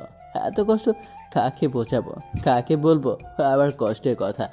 কষ্টের জন্য কখনো কখনো চোখ দিয়ে পানি চলে আসে, এমনকি চুপি চুপি কান্নাও করি অনেক সময়। কিন্তু দেখার মতো কেউ নেই, বোঝার মতো কেউ নেই। ডিউটিতে আমি দাঁড়িয়ে আছি, তখন গেটের বাইরে থেকে কে যেন ডাক দিল। আমি বাইরে তাকিয়ে দেখি একটা বাইক নিয়ে লোক দাঁড়িয়ে আছে। আমি বাইরে এসে সেই লোকটার কাছে দাঁড়িয়ে গেলাম আর বললাম, কি চাই? তখন লোকটা আমার হাতে একটা বক্স দিল। আমি সেটা নিয়ে আবার গেট লাগিয়ে দিলাম। এত বড় বক্স, অথচ একটুও ভারী নয়। কি আছে এটাতে? কি থাকতে পারে? কিন্তু তবুও আমি খুলে দেখলাম না। আমি সেটা নিয়ে সোজা রনির রুমে চলে গেলাম, কারণ এখানে রনির নাম লেখা ছিল। আমি যেয়ে দেখি রনির রুমে কয়েকটা লোক আছে, তার সাথে বৃষ্টিও আছে। তবে বৃষ্টি আর রনির রুমের মাঝামাঝি কাছের একটা দেওয়াল আছে। আমি দরজা দিয়ে দাঁড়িয়ে রইলাম আর ভিতরে যাওয়ার অনুমতি চাইলাম। তখন রনি অনুমতি দিল, আর বৃষ্টি আমার দিকে তাকিয়ে রইল। আমি বক্সটা রনির হাতে দিলাম আর বৃষ্টির দিকে একবার তাকালাম। আমি তাকাতে বৃষ্টি একটু হাসি দিল আমি ঘুরে চলে আসার সময় দেখতে পেলাম রনি বক্স খুলছে, আর তাতে শুধু একটা পেপার মোড়ানো আছে। একটা পেপারের জন্য এত বড় বক্স, বিষয়টা খুব চিন্তার। ঠিক তখনই রনি আমার দিকে তাকালো বড় বড় চোখ করে। আমি আর দাঁড়িয়ে না থেকে সেখান থেকে বাইরে চলে আসলাম। গেটের সামনে দাঁড়িয়ে ভাবছি রনি কিছু একটা করতে চাচ্ছে, নয়তো এত বড় বক্সে কয়েকটা পেপার মোড়ানো আছে। পেপার বক্সে কেন আনবে? হাতে করে আনলেই তো হয়। আমার মনে হচ্ছে কিছু একটা গন্ডগোল হচ্ছে। রনি আর তার মা মিলে কিছু একটা করতে যাচ্ছে, যা হয়তো অনেক ভয়ঙ্কর। তখন আমি আমার ফোন বের করে বৃষ্টির ফোনে একটা মেসেজ দিলাম। সঙ্গে সঙ্গে উত্তর আসলো। কি? বৃষ্টি, তুমি এখন কোথায় আছো? আমার কেবিনে। আমার একটা কাজ করতে পারবে? হুম, অবশ্যই, বলো কি করতে হবে। তুমি তাকিয়ে দেখো, রনির হাতে একটা কাগজ আছে। ওটা কিসের? ওটা তো দলিলের মতো মনে হচ্ছে। দলিল? আচ্ছা, তুমি এক কাজ করো, তুমি রনির সাথে থাকো আর দেখো ও কি করতে চাচ্ছে। কেন, কি হয়েছে বলো তো? যা বলছি তাই করো। ওকে, ঠিক আছে। তারপর আমি ভাবতে লাগি রনি দলিল দিয়ে কি করবে, ওর দলিলের কাজ কি। এসব ভাবতে ভাবতে দেখি ওই লোকটা রাস্তা দিয়ে যাচ্ছে, যে লোকটা আমায় বক্স দিয়ে গিয়েছিল। আমি তাকে ডাক দিলাম আর তাকে জিজ্ঞেস করলাম এখানে যে বক্স দিল সেটা কোন জায়গা থেকে আসলো। তখন সেই লোকটা যা উত্তর দিল তা শুনে তো আমি সেই অবাক। লোকটা আমার কথা চলে বলল ওই বক্সে নাকি উকিলের কাছ থেকে এসেছে। আমি এবার তার সাথে উকিলের কাছে গেলাম। তার আগে যে লোকটা রাতে ডিউটি করে তাকে ডেকে গেটের কাছে রেখে আমি চলে আসলাম উকিলের কাছে। আমি উকিলকে বললাম, আঙ্কেল, আপনি যে বক্সে করে কাগজ পাঠিয়েছিলেন ওটার ডুপ্লিকেট দিতে বলল ছোট সাহেব। তখন উকিল আঙ্কেল বলল, আচ্ছা দিবে, তার আগে নাকি রনি চৌধুরীর সাথে কথা বলবে। আমি দাঁড়িয়ে রইলাম, কারণ রাস্তায় আসার সময় আমি বৃষ্টিকে মেসেজ করেছিলাম সে যে করেই হোক রনিকে যেন বাইরে পাঠায় বা রনির ফোন যেন সে ধরে। ব্যাস হয়ে গেল। বৃষ্টির ফোন ধরে শুধু জি বলল। তখন উকিল আঙ্কেল ফোন কেটে দিল আর সেটা ডুপ্লিকেট আমার হাতে তুলে দিল। আমি সেটা নিয়ে বাইরে আসলাম আর সেখান থেকে আমার পরিচিত একটা উকিলের কাছে চলে গেলাম আর এটা দেখে বললাম এটা কিসের দলিল। তখন সেই উকিলের কাছে ভালো করে জেনে শুনে আবার চলে আসলাম। আসলে এটা হচ্ছে সেই দলিল যেখানে মালিক একবার স্বাক্ষর করলে তার সমস্ত সম্পত্তি এই দলিলের মালিকের হয়ে যাবে। আমি কোনো কিছু না ভেবে চলে আসলাম অফিসে, কারণ আমি জানি রনি একবার যখন এটা হাতে পেয়েছে তখন এটা পূর্ণ করেই ছাড়বে। কিন্তু এটাকে আমার যে করেই হোক আটকাতে হবে। গেটের সামনে এসে দেখি কেউ নাই। আমি যে দাঁড়াতেই এক লোক বলল রনি নাকি ভেতরে আমায় ডাকছে। আমি সোজা ভেতরে চলে আসলাম। ভেতরে এসে দেখি রনি চেয়ারে বসে আছে। আমি তার কাছে দিয়ে দাঁড়াতেই ঠাস করে অনেক জোরে আমার গালে একটা থাপ্পড় মেরে দিল। আমি নিজেকে আটকাতে না পেরে মাটিতে পড়ে গেলাম। অফিসের সমস্ত কর্মকর্তারা আমার দিকে তাকিয়ে আছে, তবুও আমি গায়ে জোর নিয়ে উঠে দাঁড়ালাম। তখন আবার ঠাস করে মারল। আমি আমি নিজেকে সামনে নিলাম। এই ফকিরের বাচ্চা দারোয়ান, তুই কি পেয়েছিস? হ্যাঁ, গেট ফাঁকা রেখে কোথায় গিয়েছিলি? আমার একটা কাজে। চুপ, কাজ মারাও না। তোকে কি আমরা টাকা দিয়ে তোর কাজ করার জন্য রাখছি বল? সরি ছোট সাহেব। নাকি তুই অন্য কিছু প্ল্যান করে রাখছিস? এই সবাই চেক কর তো, কারো কিছু হয়েছে নাকি? মানে কী সব বলছেন ছোট সাহেব? মানে তুই প্ল্যান করে গেট ফাঁকা রাখছিস যাতে চোরের সুবিধা হয়? না, এসব আমি কিছু করে নাই। আমি তো একজনকে রেখে গিয়েছিলাম। তখন একজন কর্মী বলল ডর থেকে নাকি 10,000 টাকা চুরি হয়ে গেছে। এটা শোনার জন্য আমি মোটেও প্রস্তুত ছিলাম না। টাকা কোথায়? আমি জানি না ছোট সাহেব, আমি সত্যি বলছি, এসব আমি কিচ্ছু জানি না। বল বলছি, টাকা কোথায় নিয়ে গেছিস বল। আমি জানি না, আমি সত্যি বলছি। বলবি না তো? আচ্ছা, লাঠি দে তো। এবার রনি লাঠি হাতে নিয়ে আমায় মারতে লাগলো। আমি হাজারবার চিৎকার করে বলছি আমি টাকার কথা জানি না, কিন্তু কেউ বিশ্বাসই করে না। অনেক মারল সে আমায়, তারপর থামলো। আর আমার পুরো শরীর একদম শেষ। কিছু কিছু জায়গা থেকে তো রক্তই বেরিয়ে আসলো। শোন, তোকে কালকে দিন পর্যন্ত সময় দিলাম। যদি টাকা না এনেছিস তাহলে তোর হাত পা ভেঙে পুলিশে দিব। আমি আর কিছু বললাম না। ওই অবস্থায় সেখান থেকে বাইরে চলে আসলাম। বাইরে এসে গেটের কাছে যেতেই পেছন থেকে বৃষ্টি ডাক দিল। আমি থমকে দাঁড়িয়ে রইলাম। তখন বৃষ্টি এসে আমার হাত ধরে আড়ালে টেনে নিয়ে গেল আর আমার সামনে দাঁড়িয়ে আমার দিকে তাকিয়ে রইল। আমি তার চোখের দিকে তাকিয়ে দেখি পানি, যেটা দেখে মনটা অনেক খুশি হলো। আজ প্রথম হয়তো আমার জন্য কারো চোখে পানি আসলো। বৃষ্টি নিচে জামার ওড়নার এক কোণা দিয়ে আমার চোখের পানি মুছে দিল। আমি তার দিকে একদৃষ্টিতে তাকিয়ে রইলাম। তখন মুখে লেগে থাকা রক্ত মুছে দিয়ে আমার দুই গালে হাত দিয়ে আবার মায়া ধরানো দৃষ্টিতে তাকালো। তারপর সে নিজের চোখ মুছতে মুছতে দৌড়ে চলে গেল। আমি আর সেখানে দাঁড়িয়ে না থেকে এসে গেটের সামনে দাঁড়িয়ে গেলাম। মানুষ টাকার অহংকারে কত কিছুই না করতে পারে, আর যাদের টাকা নেই তাদের সেসব মেনে নিতে হবে। কি নিয়ম এটা! গরিব হয়ে জন্মানো কি গরিবের সব থেকে বড় দোষ? এসব ভাবতে ভাবতে চোখ দিয়ে পানি চলে আসলো, আর একটু পর পর চোখের পানি মুছতে লাগলাম। তারপর সেদিন ডিউটি শেষ করে বাসে চলে আসলাম। বাসে এসে দেখি বৃষ্টি রান্নাঘরে। আমি তাকে কিছু না বলে রুমে গিয়ে জামা কাপড় চেঞ্জ করে গোসল করতে গেলাম। গোসল করে এসে একটা শার্ট পরে নিলাম আর খাওয়া দাওয়া করে ঘুমিয়ে গেলাম। মন আজকে ভালো ছিল না, তাই একটা কথা বলি নাই। বৃষ্টি বলতে চেয়েও কেন জানি বললো না। শুয়ে আছে অথচ ঘুম আসে না, অনেক কষ্ট হচ্ছে। চারিদিকে আমার অপমান আর অপমান, শেষ পর্যন্ত ছোটের অপবাদ পেতে হলো। শুয়ে থেকে ঘুম না আসায় উঠে বাইরে এসে বসে চাঁদের দিকে একদৃষ্টিতে তাকিয়ে রইলাম। চাঁদেরও এতটা মায়া নাই যতটা মায়া বৃষ্টির চোখের মাঝে আছে। এত কিছুর পর হঠাৎ আমার হাতের উপর কারো স্পর্শ পেলাম। পাশে তাকিয়ে দেখে বৃষ্টি আমার পাশে আমার হাতের উপর হাত দিয়ে আছে। আরে বৃষ্টি, তুমি এখনো ঘুমাওনি? বামুনের ঘুম না আসলে লক্ষ্মীর কি আর ঘুম আসবে বলো? মানে? কিছু না, এখানে বসে কি করছো? কিছু না। আচ্ছা, একটা কথা বলবা? বলো।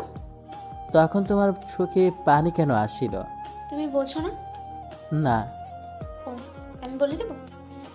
তার আগে আমার দুইটা প্রশ্নের উত্তর দাও। কি? 1 নম্বর হলো, তুমি বাসা থেকে বের হলেই মাস্ক কেন পরো? আর 2 নম্বর হলো, ওই চৌধুরী কোম্পানিতে ওরা তোমায় এত অপমান করে, এত কষ্ট দেয়, এত অবহেলা করে, তবুও কেন তুমি ওখানে যাও? আর কেনই বা তুমি ওই কোম্পানির জন্য এত রিস্ক নিচ্ছ? প্লিজ, এটার উত্তর আমি দিতে পারবো না। প্লিজ জিজ্ঞেস করো না। আর না, তোমায় দিতেই হবে। পারবো না, প্লিজ। তোমার প্রশ্নের উত্তর হলো, আমি তোমায় ভালোবাসি। হ্যাঁ? বৃষ্টি, এত রাতে মজা করো না, গিয়ে ঘুমাও। হ্যাঁ, জানি তোমার কাছে মজা লাগবে, কারণ যেই মেয়ে তার নিজের ভালোর জন্য একটা ছেলেকে মিথ্যা প্রেমের ফাঁদে ফেলে বিয়ে করে, অথচ স্বামী বলে মানেও না, তার বাসায় থেকে, তার খরচে থেকে তাকে বকাঝকা করে, কিন্তু আজ সেই মেয়েটা সেই ছেলেকে ছাড়া কিচ্ছু বোঝে না। তার কষ্ট যেন মেয়েটাও কষ্ট, তাকে ছাড়া মেয়েটার কিচ্ছু চায় না। আর এটা যে কেউ শুনলেই মজা মনে করবে। কিন্তু আসাদুল, আমি মন থেকে বলছি, আমি সত্যি তোমায় ভালোবাসি, আর তোমায় স্বামী হিসেবেই পেতে চাই। এসব কথা বাদ দাও, কারণ যেটা শোনার জন্য এসব বলছো আমি সেই সব প্রশ্নের উত্তর দিচ্ছি। কিন্তু ওই কোম্পানির মালিক শফিক চৌধুরী আমার জন্মদাতা পিতা। কি বলছো এসব? হ্যাঁ, অতীত। আমার বাবা আর মা প্রেম করত, একে অপরকে অনেক ভালোবাসতো, কিন্তু সেটা আমার দাদু মেনে নিত না। কারণ আমার মা ছিল গরিব পরিবারের আর দাদু ছিল অনেক অনেক ধনসম্পদ। কিন্তু তবুও আমার বাবা আমার মাকে ভুলে নাই। তারা দুজনে বাইরে বিয়ে করে দাদুর সামনে হাজির হয় মা সম্মান রক্ষার্থে।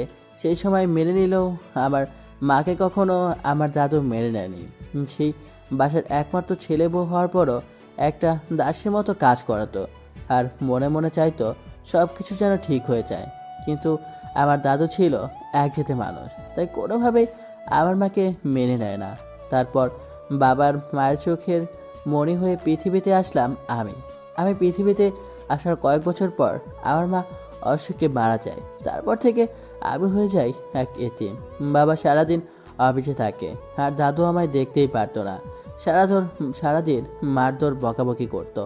এভাবেই কষ্টে কষ্টে আমি বড় হলাম, একটু একটু করে বসতে শিখলাম। কিন্তু তখন আমার দাদু আমায় মেনে নেয়নি, আমায় মারধর করে, বকাবকি করে। এরপর বাবাকে আরেকটা বিয়ে দেয় দাদু। বাবা বিয়ে করতে চাইতো না, কারণ আমার মাকে প্রচণ্ড ভালোবাসতো, কিন্তু দাদু জোর করে বিয়ে দিয়ে দেয়। আর নতুন বউ বাসায় আসে, আমার হয় নতুন মা, কিন্তু নতুন মাও আমায় মেনে নিল না। সে আরও বেশি মারধর করে, ঠিকমতো খাবার দেয় না, সারাদিন না খেয়ে কাটাতে হয়। রাতে যখন বাবা বাসায় ফিরে তখন বাবার আদর নেওয়ার জন্য বাবার কোলে মাথা দিয়ে শুয়ে পড়তাম, কিন্তু আমার নতুন মা দেখতে আর রক্ষে থাকতো না। দূর দূর করে তাড়িয়ে দিত। মন খারাপ করে উঠে চলে আসতাম, কিন্তু তবুও আমি কারো প্রতি অসন্তুষ্ট হই না, সবাইকে ভালোবাসতাম। কিন্তু ছোটবেলা থেকে আমি একটু আলাদা। আমার আপন মানুষের উপর আর দ্বিতীয় ভাগে মানতে পারতাম না। আর সে সময় আমার সেই দ্বিতীয় মানুষ চলে আসে। আমার নতুন মায়ের একটা ছেলে হয়, সেও বড় হয়, আমিও বড় হই। আমি তাকে খুব ভালোবাসতাম।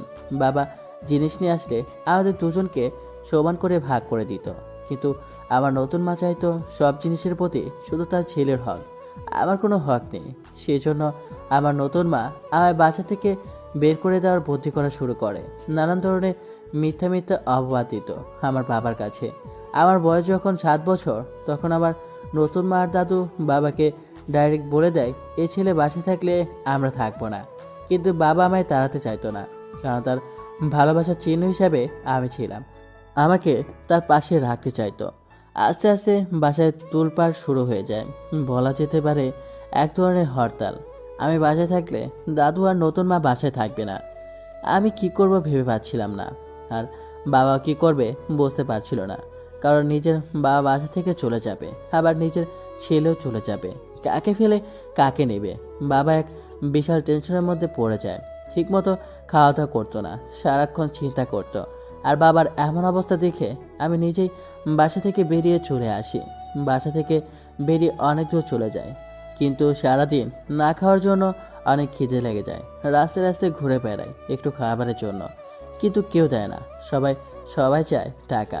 আমার কাছে কোনো টাকাও ছিল না। ঘুরে ঘুরে যখন খাবার পেলাম না, তখন আমি রাস্তার পাশেই বসে পড়ি। পেটের খিদে জ্বালা সহ্য করতে পারছিলাম না, তাই ওখানে শুয়ে থেকে মা বলে খাতে শুরু করে দিই। সবাই দেখছিল আমায়, কিন্তু কেউ একটু খাবার তুলে দেয়নি আমার মুখে। কারণ এই ব্যস্ত শহরে যে যার স্বার্থের পাগল, স্বার্থ ছাড়া কেউ কারো আপন হয় না। আমি খিদে জ্বালায় প্রায় মৃত্যুর মুখে চলে যাই। তখন একটা বড় ছেলে এসে আমায় ডেকে নিয়ে একটা হোটেলে বসায়, আর আমায় জিজ্ঞেস করে আমি কি কি খাবো। আমার কথা বলার মতো শক্তিও ছিল না। সামনে খাবার দেখে মনে হচ্ছিল সবগুলো একসঙ্গে খেয়ে নিব। তারপরও ছেলেটা কিছু খাবার অর্ডার দেয়, আর আমি খাওয়া দাওয়া শুরু করি। অনেকগুলো খেয়ে নিই, তখন একটু শরীরে শক্তি আসতে লাগে। তারপর ছেলেটা আমায় জিজ্ঞেস করে আমি তার সাথে কাজ করতে চাই কিনা। যদি তার সাথে কাজ করি তাহলে নাকি সে আমায় পড়াশোনা শেখাবে। আমি রাজি হয়ে যাই। তখন ছেলেটা আমায় নিয়ে চলে যায়। আমার কপাল ভালো ছিল যে আমি ভালো ছেলের হাতে পড়েছিলাম, তাই ছেলেটা আমায় একটা গার্মেন্টসে রেখে দেয়। আমি সেখানেই কাজ করি আর পড়াশোনা করি। এভাবে দিন কাটতে লাগে আমার। আমি সেখান থেকে পড়াশোনা শেষ করে ফেলি। এরপর ছেলেটা আমায় চাকরিতে যোগ দিতে বলে, কিন্তু আমার বাবার কথা খুব মনে পড়ে, তাই নিজের পরিচয় গোপন করে চলে আসি আবার নিজ শহরে। কিন্তু কিছুতেই দেখতে পায় না। তখন চৌধুরী কোম্পানি থেকে দারোয়ানের সার্কুলার ছাড়ে, আর আমি যোগ দিই শুধু বাবার মুখটা দেখতে পাবো বলে। মুখে মাস্ক পরে অফিসে যেতাম, যাতে কেউ আমায় চিনতে না পারে। যখন আমার বাবা অফিসে আসতো আর আমি গেটে দাঁড়িয়ে থাকতাম, তখন আমি খুব কাছে থেকে আমার বাবাকে দেখতে পাই। অনেক বয়স হয়ে গেছে, আর বাবাকে দেখতে পেয়ে আমার অনেক ভালো লাগে। তারপর আর তার কিছুদিন পর রাস্তায় তোমায় দেখতে পাই। তোমায় তোমার চাচি মারছিল। তখন আমার মনে প্রশ্ন হয়, কেন তোমায় মারছেন? যখন পরের দিন তোমার সাথে কথা বলতে চেয়েও পারে না, তুমি শুধু তোমার নাম বলে যাও। সেদিন বিকেলে তোমার হাসি দেখে আমি তোমার প্রেমে পড়ে যাই। তার পরের দিন তুমি না আসায় তোমার বান্ধবীর কাছ থেকে তোমার সম্পর্কে সব কিছু জেনে নেই। আর তারপর থেকে সারাক্ষণ তোমায় নিয়ে ভাবতে লাগে, তোমায় নিয়ে চিন্তা করতে লাগে। যেহেতু আমি এসব কষ্ট থেকে বেঁচে আসি, সেহেতু তোমার কষ্ট আমি খুব সহজেই বুঝে যাই।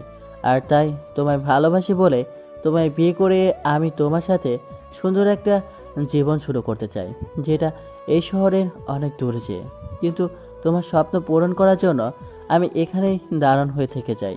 এখন তো আমিও তোমায় ভালোবাসি, তাহলে চলো না আমরা দূরে কোথাও হারিয়ে গিয়ে নতুন জীবন শুরু করি। হয়তোবা তুমি আমার প্রতি দয়া করে এসব বলছো। না, আমি আগে তোমার সাথে সব অভিনয় করি, কিন্তু রেজাল্ট দেওয়ার দিন আমি আমার বান্ধবীদের ট্রিট দিতে চাই, কিন্তু তখন আমার বান্ধবীরা বলে ট্রিট যেন আমি তোমায় দিই। সেদিন তাদের কথায় আমি অনেকবার ভাবি, আর ভেবে দেখি সত্যি আমি আজ যা হয়েছি সব কিছু তোমার জন্য। তুমি শুধু আমার কাছ থেকে একটু ভালোবাসা পাওয়ার আশায় কতই না কিছু করেছো। তারপর আমি মিষ্টি নিয়ে এসে তোমার সর্বপ্রথম খাওয়াই।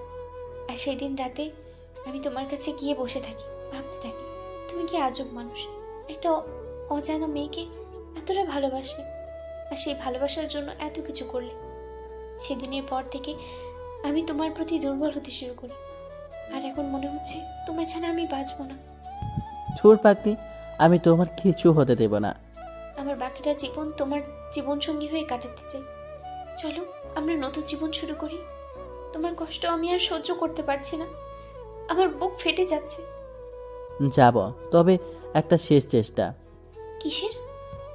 আমি একদিন ডিউটিতে ছিলাম, আর তখন রনির মা আসে। তাদের দেখে আমার কিছুটা অন্যরকম লাগে। মনে হয় ওরা কিছু একটা করতে চাচ্ছে, তাই আমি তাদের ফলো করি আর জানতে পারি তারা আমার বাবাকে মেরে সমস্ত সম্পত্তি তারা দখল করতে চায়। আর তারপর আমার বাবাকে মারার অনেকগুলো প্ল্যান করে তারা। আমি একে একে তাদের সমস্ত প্ল্যান নষ্ট করে দিই, কিন্তু তবুও তারা থেমে থাকে না। তারা দলিল করে বাবার স্বাক্ষর নিতে চায়। আর তাই তখন তুমি উকিলের কাছে গিয়েছিলে? হ্যাঁ, এখন যে করেই হোক এটা আটকাতে হবে। কিন্তু কি করে? রনিয়া আর তার মা তো তোমার বাবার সাথেই থাকে, তাহলে তুমি এখান থেকে কি করবে? সেটাই ভাবছি, আমি কি করে তাদের সাথে লড়াই করব, কি করে বাবাকে তাদের হাত থেকে বাঁচাবো। তারা সম্পত্তির লোভে পড়ে আপন পর সব কিছু ভুলে গেছে। হুম কালকে সকাল হওয়ার অপেক্ষা করা ছাড়া কোনো উপায় নাই এখন। হুম অনেক রাত হয়েছে, চলো এবার ঘুমাই। হুম। তারপর আমি সেখান থেকে উঠে এসে আমি আমার জায়গায় শুয়ে পড়লাম। তখন বৃষ্টি আমার দিকে তাকিয়ে বলল, এখনো তুমি আমার কাছ থেকে দূরে থাকবে? হুম। তোমাকে আজকে আমি এই কথা বলে বৃষ্টি বাঘিনীর মতো ঝাঁপিয়ে পড়ে আমার ওপর। আর তারপর তারপর বাকিটা ইতিহাস। রাত কেটে গেল। সকালে উঠে ফ্রেশ হয়ে বৃষ্টি নাস্তা বানালো, আর আমি তৈরি হয়ে নিলাম। বৃষ্টি নাস্তা করার জন্য ডাকলো। নাস্তা করে আমি বেরিয়ে পড়লাম, আর আমার সাথে বৃষ্টিও চলে আসলো। দুজনে একসঙ্গে অফিসে চলে আসলাম। অফিসে এসে আমি গেট খুলে দিলাম। তখন বৃষ্টি ভিতরে চলে গেল, আর আমি তাকে বললাম, শোনো, অফিসে কোনো কিছু বলবা না। আচ্ছা ঠিক আছে, আমি কাউকে কিচ্ছু বলবো না। তারপর বৃষ্টি চলে গেল। আমি গেট লাগিয়ে দিয়ে দাঁড়িয়ে রইলাম। অনেকক্ষণ পর রনি আর তার মা হাসি খুশি হয়ে আসলো। আমি ব্যাপারটা ঠিক বুঝতে পারলাম না, কি হয়েছে তাদের, আজকে এত খুশি কেন। আমি কোনো কথা না বলে দাঁড়িয়ে রইলাম। দুপুর হয়ে গেল, কিন্তু আমি কিছু করতে পারলাম না, কারণ শফিক চৌধুরী মানে আমার বাবাই তো অফিসে আসলো না। দুপুর হওয়ার একটু পর আরেকটা গাড়ি এসে গেটের পাড়ে জোরে জোরে বাঁশি দিতে লাগলো। আমি গেট খুলে দেখি বড় সাহেবের গাড়ি। আমি গাড়ি যাওয়ার মতো রাস্তা দিয়ে সরে দাঁড়ালাম। তখন ড্রাইভার গাড়ি ভিতরে এনে থামাতেই বড় সাহেব নেমে গেল। চোখ মুখ দেখে মনে হচ্ছে অনেকটা রেগে আছে। আমি অনেকটা চিন্তিত হয়ে গেলাম, তাই বড় সাহেবের পেছনে পেছনে আমি অফিসের ভিতরে গেলাম। বড় সাহেব অফিসে ঢুকেই রনি বলে চিৎকার করলো, রনি, এই রনি, হ্যাঁ বাবা বলো। তোমায় আমি শুধু অফিস দেখাশোনার দায়িত্ব দিয়েছি, কিন্তু তুমি ডিল করার দিকে কেন গেলে? কেন বাবা, কি হয়েছে? আমি খান সাহেবের সাথে বিজনেস শুরু করার প্রথম থেকে ডিল করে আসছি, আর আমি তাকে কথা দিয়েছি আমি তার সাথে করব। তুমিও জানো আমি যাকে কথা দেই সে কথা অনুযায়ী কাজ করি, কিন্তু তুমি কেন মামুনের সাথে ডিল করতে গেলে? বাবা, মামুন সাহেব অনেক লাভ দিয়ে আমাদের সাথে ডিল করেছে, আর খান সাহেব তো অনেক দিন আগে থেকে আমাদের সাথে ডিল করে, কিন্তু আজ পর্যন্ত আমাদের উন্নতি হয়নি। আর মামুন সাহেব দেখবে কয়েক বছরের মধ্যে আমাদের অনেক উন্নতি করবে, আর এই কারণেই আমি তার সাথে ডিল করেছি। দেখো, কোনটাই কোম্পানির ভালো হবে আর কোনটাই কোম্পানির খারাপ হবে এটা তোমার চেয়ে আমি বেশ ভালো বুঝি। বাবা, আর কয়েকদিন পর কোম্পানির দায়িত্ব তো আমাকে নিতে হয়, তাই কোম্পানির ভালো মন্দ আমি দেখব। কে বলেছে কোম্পানির মালিক তুমি হবে? আর এসব চিন্তা তুমি কেন এখন নিতে গেলে? না বললে কি হবে? আমি ছাড়া এক কোম্পানির মালিক আবার কি হবে? দেখো রনি, এখন পর্যন্ত আমি মরিনি, আর আমি না মরা পর্যন্ত এসব চিন্তা ভাবনা করবে না। নেক্সট টাইম এরকম কাজ আর কখনো করবে না। বাবা, এটা অফিস, আর এভাবে তুমি আমায় অফিসে অপমান করতে পারো না। অপমান হওয়ার মতো কাজ করলে অপমান হতেই হবে। এবার কিন্তু একটু বেশি হয়ে যাচ্ছে না বাবা? কি বেশি হচ্ছে? হ্যাঁ, এই অনেকক্ষণ দেখছি তুমি আমায় চাকরদের সামনেই অপমান করে যাচ্ছ। কি ভেবেছো আমি চুপ করে থাকবো? কখনো চুপ করে থাকবো না। কারণ এই কোম্পানির মালিক এখন আমি। শুধু এই কোম্পানির মালিক না, আপনার সমস্ত সম্পদের একমাত্র মালিক আমি। আমি ইচ্ছে করলে এখন ঘাড় ধাক্কা দিয়ে এখান থেকে বের করে দিতে পারি, কিন্তু হাজার হলেও তুমি আমার বাবা, তাই আরও বেশি করে ঘাড় ধাক্কা দিয়ে বের করব। এই কি বলছিস এইসব? তোর কি মাথা ঠিক আছে? আমার সম্পত্তি তোর হতে যাবে কেন? কারণ এই দেখো, দলিল তুমি নিজেই আমার নামে তোমার সমস্ত সম্পত্তি লিখে দিয়েছো। কি, তুই ছেলে হয়ে বাবার সাথে বেইমানি করলি? আরে টাকা দিলে এরকম বাবা অনেক পাওয়া যাবে। টাকার কাছে দুনিয়ার সব কিছুই তুচ্ছ, টাকা হচ্ছে সব থেকে বড়। তুই এটা একদম ঠিক করিসনি। মা আর ছেলে মিলে আমার সাথে বেইমানি করলি, একদিন তোদের বিচার হবেই। বিচার করার মতো কেউ থাকলে তো করবে। এখন থেকে তুই মানে আপনি আমাদের সাথে থাকতে পারবেন না, কারণ আপনি একজন ভিখারি। এখন আপনার কিছুই নেই। আমি ভাবছিলাম আর কয়েকটা দিন পরে বাসা থেকে বের করে দিব, কিন্তু তুই অফিসে এসে সবার সামনে আমাকে যেভাবে অপমান করা শুরু করে দিয়েছিস, তাতে তোকে তো আর এক মুহূর্ত রাখবো না আমি। যা, বেরিয়ে যা এখান থেকে। তোর কোনোদিন ক্ষমা হবে না রে পাপী। আর তুই কি মনে করেছিস আমার সব সম্পত্তি তুই নিয়েছিস? এটা ভাবলে তুই ভুল ভাবলি। কারণ এই কোম্পানি সহ আমার সম্পত্তির কিছু অংশ আমি আমার প্রথম স্ত্রীর নামে দিয়ে করে দিয়েছি। সে মারা যায়, বর্তমানে সে সম্পত্তি তার ছেলে পাবে। আমি জানতাম তুই এরকম একটা কেলেঙ্কারি করবি, আর তাই আমি ধৈর্য ধরে অপেক্ষা করছিলাম, কিন্তু তুই সেটা হতে দিলি না। নো প্রবলেম, তোর সেই আদরের ছেলে হয়তো এতদিন মাটির নিচে চাপা পড়ে গেছে, আর তা না হলে আমাদের পাঠানো লোকেরা তাকে মাটির নিচে পাঠিয়ে দিয়ে আসবে। রনির এমন কথা শুনে আমি আর চুপ করে দাঁড়িয়ে থাকতে পারলাম না। দরজার আড়াল থেকে বেরিয়ে রনির সামনে এসে দাঁড়িয়ে গেলাম। তার কোনো প্রয়োজন নেই।